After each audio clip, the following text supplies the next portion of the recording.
પોરબંદરમાં વાઇન શોપની મંજૂરી અપાઈ હોવાના સમાચાર જાહેર થયા છે। ત્યારે ખાસ કરીને પરમિટ ધારકો અત્યાર સુધી લીકર માટે રાજકોટ અથવા જામનગર જતા હતા। પોરબંદરમાં વાઇન શોપ ખુલી જાય તો આ પરમિટ ધારકોને રાહત થશે। વાઇન શોપને મંજૂરી અંગે નશાબંધી આબકારી વિભાગના સૂત્રો દ્વારા માહિતી પ્રાપ્ત થઈ છે।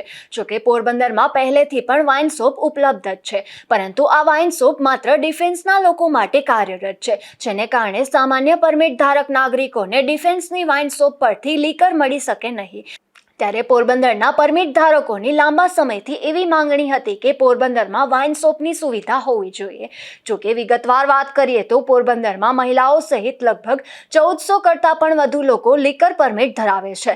ત્યારે આ પરમિટ ધારકોને અત્યાર સુધી લીકરની બોટલ માટે જામનગર, રાજકોટ, ગીર સોમનાથ અથવા તો જૂનાગઢ જવું પડતું હતું અને તેના પરિણામે લીકરની બોટલના ખર્ચ કરતાં બોટલ લેવા જવા માટેનો ખર્ચ ડબલ થઈ જતો હતો, જેના પરિણામે પોતાના સ્વાસ્થ્ય માટે થઈને લીકરની બોટલ લેવા જતા લોકો પર આર્થિક બોજો વધી જતો હતો, જેના કારણે પોરબંદરમાં લીકર શોપની પરમિશનની વાતને લઈને પરમિટ ધારકોને રાહત થઈ છે। પોરબંદરમાં જે લીકર શોપની મંજૂરી મળી છે, કારણ કે પોરબંદર જિલ્લામાં લગભગ કેટલા વર્ષોથી માગણી હતી।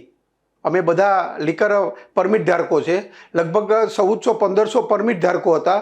એટલે અત્યાર સુધીમાં જો લીકર એટલે કે દારૂ, બિયર જે હેલ્થ પરમિટ હોય લેવા માટે જામનગર, જૂનાગઢ, સોમનાથ કે રાજકોટ ધક્કો ખાવો પડતો હતો। એને લીધે આર્થિક બોજ પણ વધતો હતો અને માગણીઓ હતી। અને પોરબંદર જિલ્લામાં આ પહેલી શોપ નથી લીકર શોપ।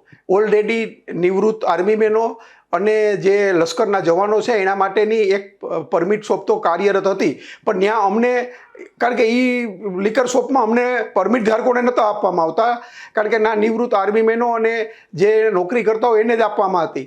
એટલે જે પોરબંદરમાં જે લીકર શોપ મળી છે એને લીધે પ્રવાસનને પણ વેગ મળશે, કારણ કે અહીંયા પ્રવાસીઓ આવે, જે અમેરિકા અને આખી દુનિયાના પ્રવાસીઓ આવે, પણ એને જ્યારે અહીં રોકાવું હોય ત્યારે એને કંઈ જો લીકર શોપ ન હોવાથી અહીંયા કોઈ રોકાતા પણ નહોતા। ક્યાં દ્વારકા રોકાય ને ક્યાં સોમનાથ રોકાય, કારણ કે ત્યાં લીકર શોપો હતી।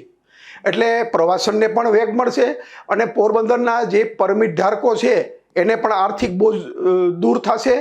અને જે આપણે પોરબંદર જિલ્લાની અંદર અત્યારે જે પ્રવાસન ક્ષેત્રે જે વિકાસ થવો જોઈએ એ પૂરતી રીતે થશે એવી રીતે અમારી માગણી હતી અને માગણી સંતોષાણી છે। અને પોરબંદર જિલ્લાની જે અંદર જે લીકર શોપ છે એ આપવામાં આવી છે, એ બદલ અમે રાજ્ય સરકારનો અને તમામનો આભાર માનીએ છીએ। લીકર પરમિટને લઈને પોરબંદરમાં અનેક ચર્ચાઓ જાગી છે।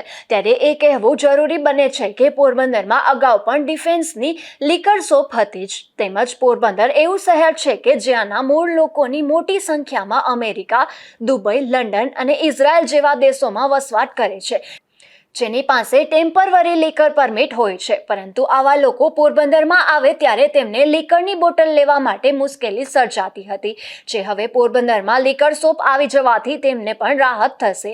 તો બીજી તરફ પોરબંદરનો ટુરિઝમનો વિકાસ થઈ રહ્યો છે, તેવા સમયે પણ વિદેશથી ફરવા આવતા લોકો માટે પોરબંદરમાં લીકર શોપ જરૂરી બની જાય છે, તેવું નિષ્ણાંતોનું માનવું છે। નિપુલ પોપટ સાથે અશોક થાનકી, ગુજરાત ન્યૂઝ, પોરબંદર।